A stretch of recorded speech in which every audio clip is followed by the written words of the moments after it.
Modeling with functions. A single equation with more than one variable cannot yield a single solution. For example, x plus 10 equals 15 has the single solution x equals 5. But if it was x plus y equals 15, that would have many solutions. And formulas often have more than one variable, but we need to be able to find a single solution. So most times if we're given more information, we can rewrite the formula so that it only contains one variable. So we're going to practice doing that a little bit.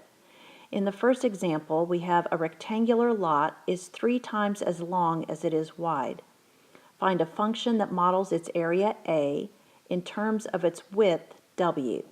So we want to start by the formula being asked for, and they're asking for the area of a rectangle. So let's write down that formula. Area equals length times width. Now when it says in terms of its width W, that means that we want to have only W's in our formula. We don't want to have any L's. We're given that the lot is 3 times as long as it is wide, so we can write that the length equals 3 times the width. Now we'll substitute in the 3W for the L in the area formula, and we have area equals 3W times W, which is 3W squared. So we've written the area formula in terms of the width. A rectangle has an area of 18 square feet. Find a function that models its perimeter, P, in terms of the length, x, of one of its sides. Two formulas are talked about here. First of all, area of a rectangle, so area is length times width, and also perimeter. Perimeter means to add up all the sides, and if we're dealing with a rectangle, we have 2 lengths plus 2 widths.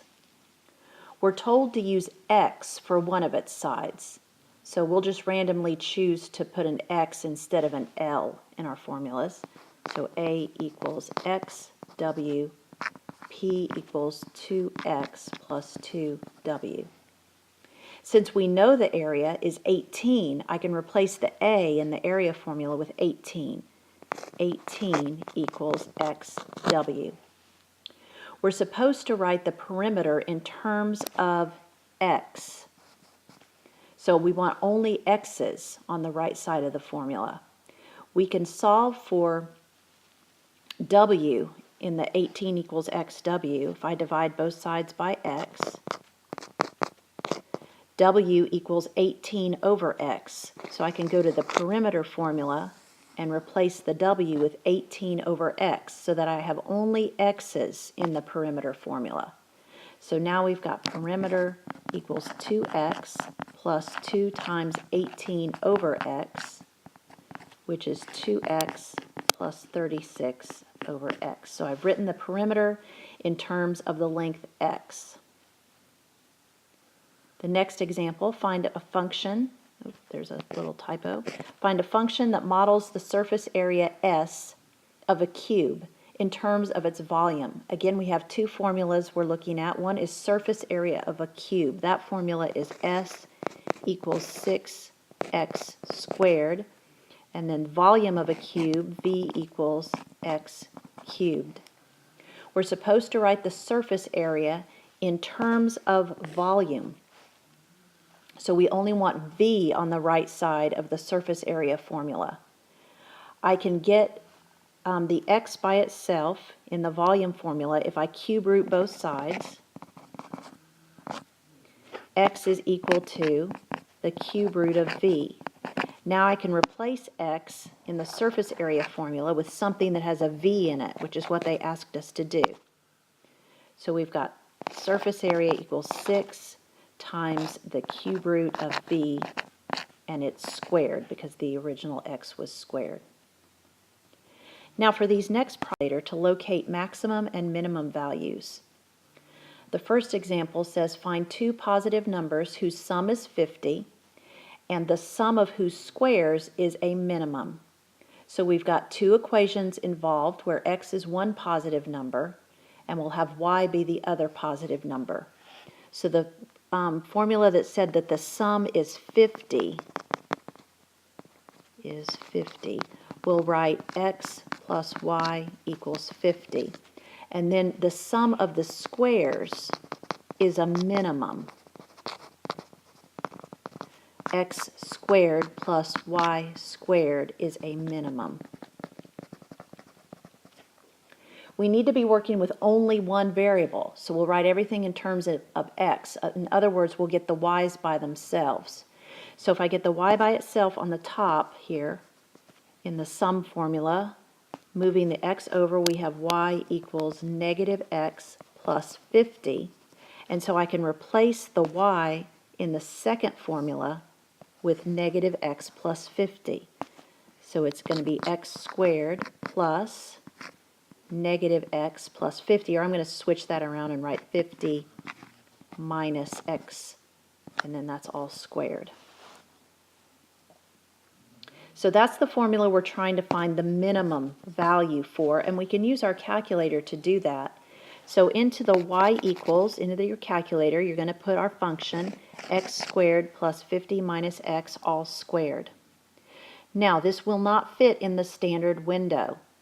If you have the iPhone app, you'll have to graph it first and then change the window. I believe that's how it works. But whether you graph it first or not, the window button gets pressed, and then these are the values you need to plug in. Now, I won't always show the screen with the values for the window. It's a little bit faster if I just write the x values run from 0 to 100 with a scale of 10. The y values run from 0 to 5,000 with a scale of 500. So that's a little shortcut notation for the window.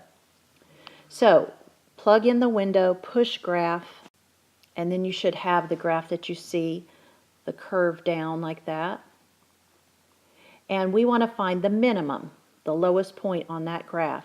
If you have the iPhone, you'll just touch where you think the minimum would be, right in this region, and then if it's the actual minimum, it will turn red. But for the regular calculator and the Android, we have to go through a menu system. So you'll push second, trace, and then option 3, which is minimum. It will ask you for left bound, so you'll move the cursor somewhere to the left of the minimum, hit enter. Then it will say right bound. You'll move the cursor to the right and hit enter, and then you'll hit enter when it says guess, and then this is what you should get. Minimum of x equals 25 and y equals 1250. So we're trying to find x, which is 25. And then the y value we're trying to find in the formula is not the same as this y value on the graph. That's a little bit confusing. But the y value in the formula follows the pattern y equals 50 minus x. So it would be 50 minus 25, which is 25. So the two numbers we're trying to find are 25 and 25. Problem. It says Susie has 22 feet of board and wants to make a bookcase with a top, bottom, and 2 inner shelves as shown. And then we're asked for 3 parts. Part A, find the function that models the total area of the bookcase using x for the width and L for the length. B, find the largest possible area of the bookcase. C, for what values of x is the area greater than 10 feet. So we'll do one of those again. Part C says, for what values of x is the area greater than 10 feet? Starting with part A. And we're going to label the bookcase. It said to use x for the width and L for the length. So we have 4 widths and 2 lengths. And that's 22 feet of board is divided up among 4 widths and 2 lengths. So we can write 4x plus 2L equals 22. We are also going to need the formula for the area of the rectangle for the entire bookcase. It asks about the area, which is A equals length times width, L times X. So we have too many letters. We need to have just one letter. So let's get it so that we have all X's. I can solve this first equation. For L, I can move over the 4x. 2L equals negative 4x plus 22. And then divide everything by 2.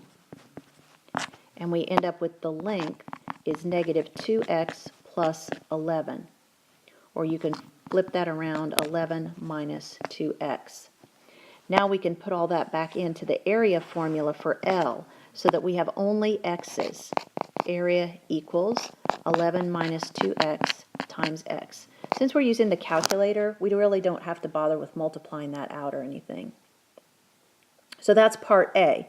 They wanted the area formula just in terms of the width x. So part B, we want to plug it into the calculator. So into y1, we'll put 11 minus 2x in parentheses times x. And y1 is the area, x is the width. And then I gave you the window to graph that. X minimum is 0, x maximum 10, x scale of 1. Y minimum negative 10, y maximum 20, y scale of 2. And you can see the graph. And we're looking for the maximum value, for the maximum area. And so with the iPhone app, you're just going to touch where you think that maximum is. When you get it in the right spot, it will turn red. Everybody else will go through the menu system. Second, trace, and number 4 is for maximum. They'll say left bound, so you'll move your cursor somewhere to the left of the top and hit enter.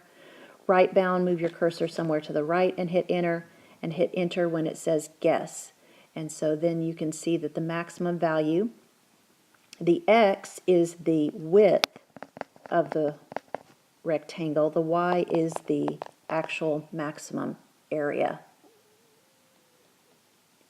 If they had also asked for the length, you would have to plug the width value, 2.75, back into the formula that had the length to find that. Then part C wants to know, shows different areas according to the widths of the shelves. You can follow along, and for a while, as you make wider and wider shelves, the area gets greater and greater. And then it hits the maximum. And then after that, the wider the shelves become, the area starts decreasing. Well, what they're asking is, what widths will give an area greater than 10?